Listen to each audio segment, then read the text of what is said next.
Assalamualaikum warahmatullahi wabarakatuh dan salam sejahtera. Kita jumpa lagi dalam subjek asas sains komputer. Hari ini kita akan tengok untuk tingkatan 3 ya.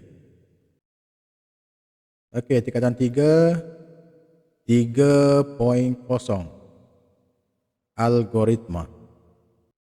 Okey, dalam tajuk 3.0 algoritma untuk tingkatan 3, kita akan belajar berkenaan dengan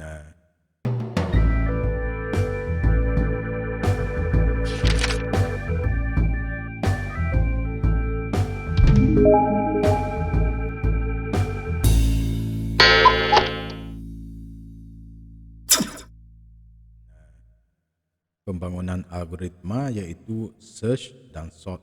Okay. Dan juga kita akan tengok bagaimana untuk membuat pseudocode dan cetak alih bagi search dan sort. Okay, sebelum kita pergi kepada tajuk-tajuk yang seterusnya, untuk tingkatan 3 ini kita akan tengok dulu apa yang dikatakan dengan pembangunan algoritma. T3 3.1 pembangunan algoritma. Jadi untuk tingkatan 3 ini kita akan tengok sejarah algoritma secara lebih detail. Okey, sejarah algoritma. Algoritma ini dia merupakan satu idea yang dihasilkan oleh Abdullah Muhammad bin Musa Al-Khawarizmi yang lahir pada 780 Masihi dan dia meninggal pada 850 Masihi. Jadi perkataan algoritma ini dia mempunyai sejarah yang panjang. Dan perkataan ini dapat dikesan penggunaannya pada abad ke-9 lagi. Jadi sebenarnya nama ahli sains Abdullah Muhammad bin Musa Al-Khawarizmi ini merupakan seorang ahli sains astronomi dan juga dia juga seorang ahli matematik. Beliau merupakan seorang Muslim pada zamannya. Pada abad ke-12, salah satu bukunya iaitu Hisab Al-Jabwa Al-Muqabalah telah diterjemahkan dalam bahasa Latin sebagai algoritmi dan beliau telah diberi gelaran sebagai bapa algebra. Jadi siapa yang belajar matematik tambahan itu perlu menguasai algebra. Jadi algebra ini diperkenalkan untuk menyelesaikan masalah kehidupan manusia pada masa itu. Ini sejarah secara ringkas, sejarah algoritma. Okay. Jadi ini merupakan sejarah ringkas bagaimana perkataan algoritma itu diperkenalkan sepenuh nama seorang ahli matematik dan juga beliau merupakan ahli astronomi iaitu Abdullah Muhammad bin Musa Al-Khawarizmi. Jadi apakah itu sebenarnya algoritma? Jadi algoritma ini dia merupakan satu tata cara langkah demi langkah untuk kita menyelesaikan suatu masalah. Maksudnya kita nak menyelesaikan suatu masalah itu kita merangka langkah demi langkah. Langkah pertama kita perlu buat apa? Langkah yang kedua kita perlu buat apa? Langkah yang ketiga kita perlu buat apa sehinggalah selesai masalah itu kita selesaikan.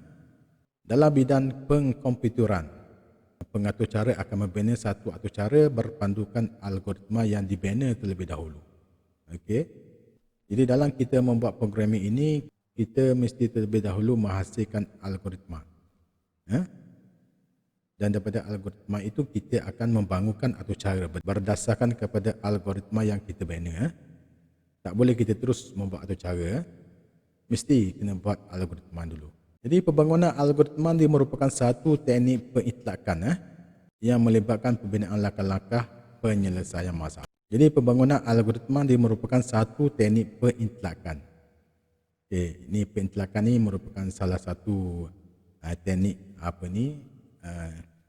computer thinking yang telah kamu pelajari semasa tingkatan 1 dulu.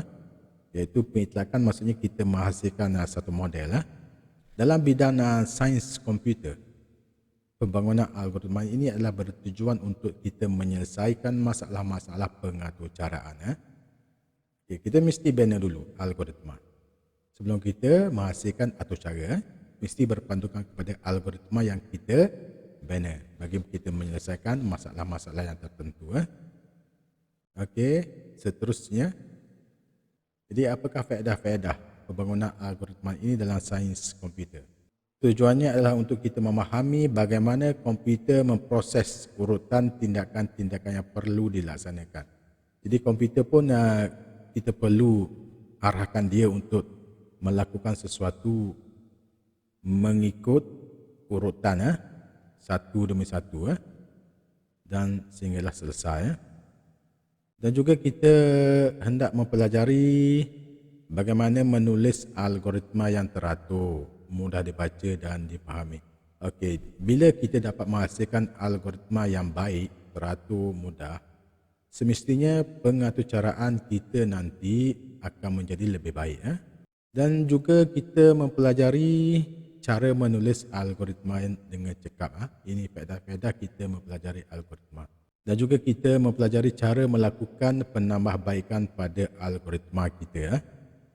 Ini faedah-faedah pembangunan algoritma. Ini pengenalan berkenaan dengan algoritma. Kita jumpa lagi dalam tajuk yang seterusnya. Sekian, terima kasih.